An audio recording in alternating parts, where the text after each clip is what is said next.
Benvenuti nel Come Fare, oggi parliamo del fermanodo.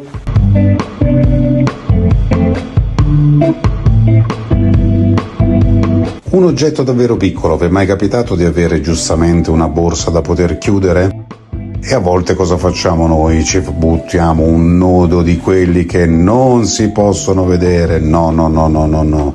E invece con questo bellissimo fermanodo avremmo subito la soluzione. Ci sono delle molle, attenzione, che possono scappare perché mantengono molto forte. Stringete il vostro cavetto, se volete potete anche aiutarvi accendendolo un pochettino con l'accendino, dopodiché tiratelo dalla parte opposta.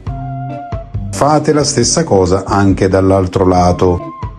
Inseritelo e voilà, tirate. Ed ecco che abbiamo sicuramente una chiusura molto più forte.